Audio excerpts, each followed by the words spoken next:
ನಮಸ್ಕಾರ. ಕಳೆದ ಸಂಚಿಕೆಯಲ್ಲಿ ಗಾಯತ್ರಿ ಮಂತ್ರದ ಯೋಗ ಮಹತ್ವದ ಕುರಿತು ಒಂದಷ್ಟು ಶ್ಲೋಕಗಳನ್ನು ನೋಡಿದ್ವಿ. ಇವತ್ತಿನೊಂದು ಶ್ಲೋಕವನ್ನು ನೋಡಿ ತದನಂತರ ವಿಷಯಕ್ಕೆ ಹೋಗೋಣ. ಶಂಕಸ್ಮೃತಿಯಲ್ಲಿ ಗಾಯತ್ರಿ ಮಂತ್ರದ ಬಗ್ಗೆ ಈ ರೀತಿ ಹೇಳಿದೆ: ಗಾಯತ್ರಿಯಂತೆ ಪವಿತ್ರಗೊಳಿಸುವ ಮಂತ್ರವು ಲೋಕ ಪರಲೋಕಗಳಲ್ಲಿ ಎಲ್ಲೂ ಕಾಣಸಿಗದು. ನರಕ ರೂಪದ ಸಾಗರದಲ್ಲಿ ಬೀಳುತ್ತಿರುವವರನ್ನು ಅದು ಕೈ ಹಿಡಿದು ರಕ್ಷಿಸುತ್ತದೆ. ಎಲ್ಲಾ ತರಹದ ಜಪಗಳಲ್ಲಿ ಗಾಯತ್ರಿ ಜಪವು ಸರ್ವಶ್ರೇಷ್ಠವೆನಿಸಿದೆ. ಸಂಸಾರ ಸಾಗರವನ್ನೇ ದಾಟಿಸಬಹುದು. ಎಲ್ಲ ಜಪಗಳಲ್ಲೂ ಶ್ರೇಷ್ಠವಾದ ಜಪ ಗಾಯತ್ರಿ ಮಂತ್ರ ಅಂತ ಇಲ್ಲಿ 2 ಶ್ಲೋಕದಲ್ಲಿ ನಾವು ನೋಡಿದ್ವಿ. ಯಾಕೆ ಅಷ್ಟು ಮಹತ್ವ ಗಾಯತ್ರಿ ಮಂತ್ರಕ್ಕೆ ಅಂದರೆ, ಇದರಲ್ಲಿ 24 ಅಕ್ಷರಗಳು ಬರುತ್ತೆ ಗಾಯತ್ರಿ ಮಂತ್ರದಲ್ಲಿ, ವ್ಯಾಹೃತಿಯ ಹೊರತಾಗಿ. ಸೊ ಈ 24 ಅಕ್ಷರಗಳೇನಿದೆ, ಒಂದೊಂದು ಅಕ್ಷರವು ಒಂದೊಂದು ಮಹತ್ವವನ್ನು ಹೊಂದಿದೆ. ಅದು ಯಾವ್ಯಾವ ರೀತಿ ಮಹತ್ವ ಅಂತ ಈಗ ನೋಡ್ತಾ ಹೋಗೋಣ. ಉಪನಿಷತ್ಕಾರರ ಕಾಲದಿಂದಲೂ ನಾವು ಹಲವಾರು ಋಷಿಮುನಿಗಳ ಬಗ್ಗೆ ಕೇಳ್ತಾ ಬಂದಿದ್ದೀವಿ.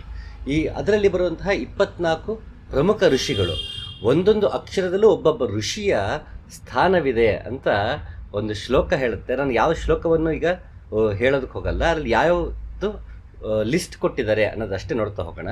ಈ 24 ಋಷಿಗಳು 24 ಅಕ್ಷರಕ್ಕೆ ಯಾರ್ಯಾರು ಅಂತ ಈಗ ನೋಡೋಣ.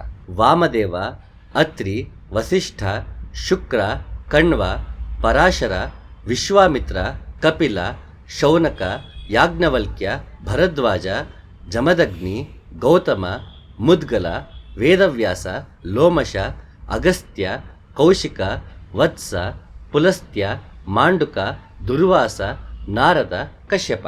ಈ 24 ಋಷಿಮುನಿಗಳಲ್ಲಿ ಪ್ರಮುಖವಾಗಿ 7 ಋಷಿಮುನಿಗಳು ಯೋಗಕ್ಕೆ ಸಂಬಂಧಪಟ್ಟ ಹಾಗೆ ತಗೋತಾರೆ. ಹೇಗೆ ನಾವು ಸಪ್ತ ಋಷಿಗಳು ಅಂತ ಹೇಳ್ತೀವಿ, ನಮ್ಮಲ್ಲೇ ಸಪ್ತ ಋಷಿಗಳ ಸ್ಥಾನವಿದೆ ಅಂತ ಉಪನಿಷತ್ ಹೇಳುತ್ತೆ. 1, 2, 3, 4, 5, 6, 7 ಈ 7ರಲ್ಲೂ 7 ಋಷಿಗಳು ಅಂತ ಉಪನಿಷತ್ ಹೇಳುತ್ತೆ. ಅದನ್ನು ಮತ್ತೊಂದು ದಿನ ನೋಡ್ತಾ ಹೋಗೋಣ, ಯಾಕೆ ಆ 7 ಋಷಿಗಳನ್ನು ಈ ರೀತಿಯಾಗಿ ಹೇಳಿದ್ದಾರೆ ಉಪನಿಷತ್ಕಾರರು. ಮತ್ತು ಒಂದೊಂದು ಅಕ್ಷರಕ್ಕೂ ಒಬ್ಬೊಬ್ಬ ಋಷಿಮುನಿ ಯಾಕೆ, ಆ ಅಕ್ಷರಕ್ಕೆ ಆ ಋಷಿಮುನಿ ಯಾಕೆ ಅಷ್ಟು ಮಹತ್ವ ಅನ್ನೋದನ್ನು ಮುಂದಿನ ಸಂಚಿಕೆಗಳಲ್ಲಿ ನೋಡ್ತಾ ಹೋಗೋಣ. ಈಗ ಗಾಯತ್ರಿ ಮಂತ್ರದಲ್ಲಿ 24 ಅಕ್ಷರಗಳಿಗೆ 24 ಋಷಿಮುನಿಗಳನ್ನು ನಾವೀಗ ನೋಡಿದ್ದಾಯ್ತು. ಈಗ ಛಂದಸ್ಸು ಅಂತ ಬಂದಾಗ ಹಲವಾರು ಛಂದಸ್ಸಲ್ಲಿ ಪ್ರಮುಖವಾದ 24 ಛಂದಸ್ಸುಗಳನ್ನು ಗಾಯತ್ರಿ ಮಂತ್ರದ 24 ಛಂದಸ್ಸುಗಳಿಗೆ ಹೋಲಿಸಿ ಹೇಳ್ತಾರೆ. ಆ ಪಟ್ಟಿ ಈ ರೀತಿ ಇದೆ: ಗಾಯತ್ರಿ, ಉಷ್ಣಿಕ್, ಅನುಷ್ಟುಪ್, ಬೃಹತಿ, ಪಂಕ್ತಿ, ತ್ರಿಷ್ಟುಪ್, ಜಗತಿ, ಅತಿಜಗತಿ, ಶಕ್ವರಿ, ಅತಿಶಕ್ವರಿ, ಧೃತಿ, ಅತಿಧೃತಿ, ವಿರಾಟ್, ಪ್ರಸ್ತಾರ ಪಂಕ್ತಿ, ಕೃತಿ, ಪ್ರಕೃತಿ, ಆಕೃತಿ, ವಿಕೃತಿ, ಸಂಸ್ಕೃತಿ, ಅಕ್ಷರ ಪಂಕ್ತಿ, ಭೂಹು, ಭುವಃ, ಸ್ವಹ, ಜ್ಯೋತಿಷ್ಮತಿ. ಹೀಗೆ 24 ಛಂದಸ್ಸುಗಳನ್ನು ಹೇಳಿದ್ದಾಯಿತು. ಇದನ್ನು ಬನ್ನಂಜೆ ಗೋವಿಂದಾಚಾರ್ಯರ ಒಂದು ಪ್ರವಚನದಲ್ಲಿ ಒಂದೊಂದು ಛಂದಸ್ಸಿನ ಹೆಸರು ಕೂಡ ಭಗವಂತನ ಹೆಸರೇ ಅಂತ ತುಂಬ ಚೆನ್ನಾಗಿ ವ್ಯಾಖ್ಯಾನ ಮಾಡಿದ್ದಾರೆ. ಸಮಯ ಸಿಕ್ಕಿದಾಗ ಬಹುಶಃ ಚಾಂದೋಗ್ಯ ಉಪನಿಷತ್ತಿನ ಪ್ರವಚನದಲ್ಲಿ ಅವರು ಬಹುಶಃ ಅದು ಅಥವಾ ಐತರೇಯ ಉಪನಿಷತ್ತಿನ ಪ್ರವಚನದಲ್ಲಿ ಹೇಳಿದ್ದನ್ನು ಕೇಳ್ಪಟ್ಟಿದೆ. ತುಂಬ ಚೆನ್ನಾಗಿ ಅವರು ಅದನ್ನು ವ್ಯಾಖ್ಯಾನ ಮಾಡಿದರು. ಹೀಗೆ ಮತ್ತೆ ಛಂದಸ್ಸುಗಳಲ್ಲಿ 7 ಪ್ರಮುಖವಾದ ಛಂದಸ್ಸುಗಳು, ಅವು ಮತ್ತೆ ಯೋಗಕ್ಕೆ ಸಂಬಂಧಪಟ್ಟಂತಹ ಛಂದಸ್ಸುಗಳು. ಸೊ ಹೇಗೆ ನಮ್ಮಲ್ಲಿ ಚಕ್ರಗಳು 7 ಇದೆಯೋ ಹಾಗೆ ಋಷಿಗಳು 7, ಮತ್ತು ಈ 7 ನಮ್ಮ ಇದನ್ನೇನು ಹೇಳಿದೆ ಭಾಗಗಳು, ಅಂಗಗಳು, ಹಾಗೆ ಅಲ್ಲೂ ಮತ್ತೆ 7 ಛಂದಸ್ಸುಗಳು. ಈ 7 ಇಲ್ಲಿರುವಂತಹ 7 ಇರುವಂತಹ 7 ಇವೆರಡೂ ಯೋಗಕ್ಕೆ ತುಂಬ ಪ್ರಮುಖವಾದದ್ದು. ಹಾಗಾಗಿ ಮತ್ತೆ ಹೇಗೆ ಋಷಿಗಳಲ್ಲಿ 7 ಋಷಿಗಳು, ಛಂದಸ್ಸಲ್ಲೂ 7 ಪ್ರಮುಖವಾದ ಛಂದಸ್ಸುಗಳಿದೆ. ಅದು ಈ ರೀತಿ ಇದೆ: ಗಾಯತ್ರಿ, ಉಷ್ಣಿಕ್, ಅನುಷ್ಟುಪ್, ಬೃಹತಿ, ಪಂಕ್ತಿ, ತ್ರಿಷ್ಟುಪ್, ಜಗತಿ.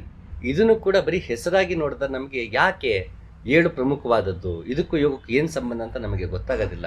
ಒಂದೊಂದು ಛಂದಸ್ಸಿನ ಹೆಸರು ಹಿಂದೆ ಅದು ಹೇಗೆ ಮೂಡಿ ಬಂತು, ಆ ಛಂದಸ್ಸು ಹೆಸರಿನ ಒಳಾರ್ಥವೇನು ಅಂತ ತಿಳಿದಾಗ ನಮ್ಮ ಈ 7 ಚಕ್ರಗಳಿಗೆ ಮತ್ತು 7 ಅಂಗಗಳಿಗೆ ಯಾವ ರೀತಿ ಕನೆಕ್ಷನ್ ಇದೆ ಅಂತ ನಮ್ಗೆ ಗೊತ್ತಾಗತ್ತೆ. ಮುಂದೆ ಅದನ್ನು ನೋಡ್ತಾ ಹೋಗೋಣ. ಈಗ 7 ಛಂದಸ್ಸುಗಳಾಯಿತು. ಈಗ ಗಾಯತ್ರಿ ಅಕ್ಷರದಲ್ಲಿ 24 ಅಕ್ಷರಗಳಲ್ಲಿ ಪ್ರಮುಖವಾದ 24 ದೇವತೆಗಳು ಯಾರ್ಯಾರು ಅಂತ ಕ್ರಮವಾಗಿ ನೋಡ್ತಾ ಹೋಗೋಣ. ಅಗ್ನಿ, ಪ್ರಜಾಪತಿ, ಸೋಮ, ಈಶಾನ, ಸವಿತೃ, ಆದಿತ್ಯ, ಬೃಹಸ್ಪತಿ, ಮಿತ್ರಾವರುಣ, ಭಗ, ಅರ್ಯಮ, ಗಣೇಶ, ತ್ವಷ್ಟ್ರ, ಪೂಷನ್, ಇಂದ್ರಾಗ್ನಿ, ವಾಯು, ವಾಮದೇವ, ಮೈತ್ರಾವರುಣಿ, ವಿಶ್ವದೇವ, ಮಾತೃಕ, ವಿಷ್ಣು, ವಸು, ರುದ್ರ, ಕುಬೇರ, ಅಶ್ವಿನಿ. 24 ಅಕ್ಷರಗಳಿಗೆ 24 ದೇವತೆಗಳು ಅಂತ ಹೇಳಾಯಿತು.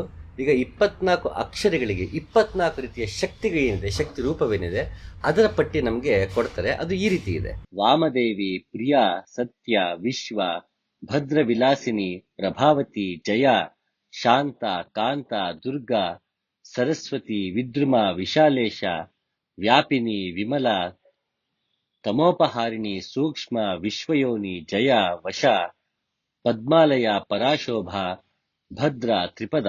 ಸಂಪಿಗೆ, ಅಗಸೆ, ಹವಳ, ಸ್ಫಟಿಕ, ಕಮಲ, ಬಾಳರವಿ, ಶಂಖ, ಕುಂದ ಪುಷ್ಪ, ಚಂದ್ರ, ಪ್ರವಾಳ, ಪದ್ಮಪತ್ರ, ಪದ್ಮರಾಗ, ಇಂದ್ರ ನೀಲಮಣಿ, ಮುತ್ತು, ಕೇಸರಿ, ಅಂಜನ, ಕೆಂಪು, ವೈಢೂರ್ಯ, ಜೇನುತುಪ್ಪ, ಅರಿಶಿನ, ಕುಂದಪುಷ್ಪ, ಹಾಲು, ಸೂರ್ಯಕಾಂತಮಣಿ, ಗಿಳಿ, ತಾವರೆ, ಕೇದಿಗೆ, ಕುಸುಮ, ಮಲ್ಲಿಗೆ, ಕರವೀರ.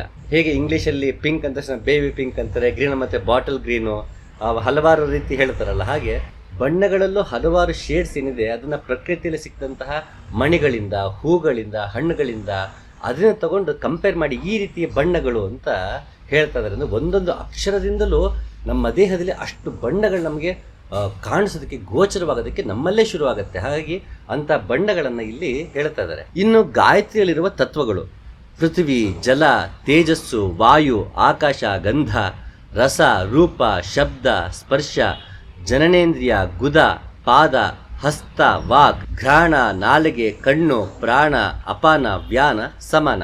ಈ 24 ತತ್ವಗಳಲ್ಲಿ ಉದಾನ ಇಲ್ಲ. ಪ್ರಾಣವನ್ನು 4 ತಗೊಂಡಿದ್ದಾರೆ, ಉದಾನವನ್ನು ತಗೊಂಡಿಲ್ಲ. ಇದೆಲ್ಲ ಯೋಗದಲ್ಲಿ ತುಂಬಾ ಮಹತ್ವ ನೀಡುವಂತಹ ವಿಷಯಗಳು. ಯಾಕಲ್ಲಿ ಉದಾನ ಇಲ್ಲ ಪಂಚಪ್ರಾಣಗಳಲ್ಲಿ ಅಂತ ನಾವು ಯೋಚನೆ ಮಾಡಬೇಕಾಗತ್ತೆ. ಇದೆಲ್ಲವನ್ನು ಮುಂದೆ ಬೇರೆ ಬೇರೆ ಟಾಪಿಕ್ ತಗೊಂಡ ಕವರ್ ಮಾಡ್ತಾ ಹೋಗ್ತೀನಿ. ಇದು ಬರೀ ಒಂದು ಪರಿಚಯವಷ್ಟೇ ಆಗಿರುತ್ತೆ. ಇನ್ನು ಮುದ್ರೆಗಳು, ಹಸ್ತದಲ್ಲಿ ಅಥವಾ ಹಲವು ಬಗೆಯಲ್ಲಿ ಮುದ್ರೆಗಳೇನಿದೆ, ಗಾಯತ್ರಿ ಮಂತ್ರ ಉಪಾಸನೆಯಲ್ಲಿ ಹಲವು ಮುದ್ರೆಗಳನ್ನು ಬಳಸಲಾಗುತ್ತೆ. ಈ 24 ಪ್ರಮುಖವಾದಂತಹ ಮುದ್ರೆಗಳು, ಒಂದೊಂದು ಅಕ್ಷರಕ್ಕೂ ಒಂದೊಂದು ಮುದ್ರೆಗಳನ್ನ ಹೇಳಲಾಗಿದೆ. ಅದು ಈ ರೀತಿ ಇದೆ: ಸುಮುಖ, ಸಂಪುಟ, ವಿತತ, ವಿಸ್ಮೃತ, ದ್ವಿಮುಖ, ತ್ರಿಮುಖ, ಚತುರ್ಮುಖ, ಪಂಚಮುಖ, ಷಣ್ಮುಖ, ಅಧೋಮುಖ, ವ್ಯಾಪಕಾಂಜಲಿ, ಶಕಟಿ, ಯಮಪಾಶ, ಘೃತಿತ, ಸನ್ಮುಖೋನ್ಮುಖ, ವಿಲಂಬ, ಮುಷ್ಟಿಕ, ಮತ್ಸ್ಯ, ಕೂರ್ಮ, ವರಾಹ, ಸಿಂಹಾಕ್ರಾಂತ, ಮಹಾಕ್ರಾಂತ, ಮುದ್ಗರ, ಪಲ್ಲವ. ಇದು ಯೋಗದಲ್ಲಿ 3 ಪಾದಗಳಿಗೆ ಸಂಬಂಧಪಟ್ಟಂತಹ ಮುದ್ರೆಗಳಾದರೆ, 4ನೇ ಪಾದ ತುರಿಯ ಪಾದ ಏನಿದೆ, ಅದೊಂದು ಸಮಾಧಿ ಸ್ಥಿತಿ ಏನಾಗಿದೆ, ಅದಕ್ಕೆ ಸಂಬಂಧಪಟ್ಟಂತಹ ಹಲವು ಮುದ್ರೆಗಳಿದೆ. ಅದು ಏನು ಅಂತ ನೋಡೋಣ. ತ್ರಿಶೂಲ, ಯೋನಿ, ಸುರಭಿ, ಅಕ್ಷಾಮಾಲ, ಲಿಂಗ, ಅಂಬುಜ, ಮಹಾಮುದ್ರೆ. ಹೀಗೆ ಇದು ಸಮಾಧಿ ಸ್ಥಿತಿಗೆ ತಲುಪೋದಕ್ಕೆ ಬಳಸುವಂತಹ ಮುದ್ರೆಗಳು. ಮುದ್ರ ಅಂದ್ರೆ ಏನು? ಮುದ್ದಂದ್ರೆ ಆನಂದ, ದ್ರ ಅಂದ್ರೆ ಲೀನವಾಗುವುದು. ಯಾವ ಮುದ್ರೆಯನ್ನು ನಾವು ಹಾಕಿದಾಗ ಆನಂದದಲ್ಲೇ ಲೀನವಾಗುತ್ತೇವೋ ಅದು ಮುದ್ರೆ ಅಂತ ಹೇಳ್ತಾರೆ. ಸೊ ತುರಿಯ ಪಾದ ಅಂದ್ರೆ ಆ ಸ್ಥಿತಿಯಲ್ಲಿ ನಾವು ಆ ಮುದ್ರೆಯನ್ನ ಹಾಕಿಕೊಂಡಾಗ ಆನಂದದಲ್ಲಿ ಲೀನವಾಗೋದಕ್ಕೆ ಸಾಧ್ಯವಾಗುತ್ತೆ ಅಂತ ಇಲ್ಲಿ ಒಂದು ಯೋಗದಲ್ಲಿ ಒಳಾರ್ಥ. ಮುದ್ರೆಗಳಲ್ಲಿ ಹಲವು ವಿಧಗಳು: ಹಸ್ತಮುದ್ರ, ಕಾಯಮುದ್ರ, ಶಿರಮುದ್ರ, ಆಧಾರ ಮುದ್ರ, ಬಂಧ ಮುದ್ರ, ಚಕ್ಷು ಮುದ್ರ, ಶ್ವಾಸ ಮುದ್ರ, ಮನೋಮುದ್ರ. ಹೀಗೆ ಮುದ್ರೆಗಳಲ್ಲೂ ಹಲವು ರೀತಿಯ ಮುದ್ರೆಗಳಿದೆ. ಒಂದು ಕೋಶಕ್ಕೆ ಸಂಬಂಧಪಟ್ಟಂತಹ ಮುದ್ರೆಗಳು.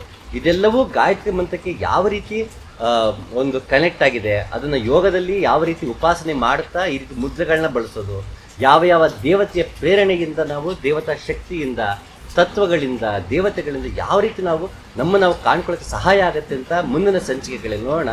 ನಮಸ್ಕಾರ.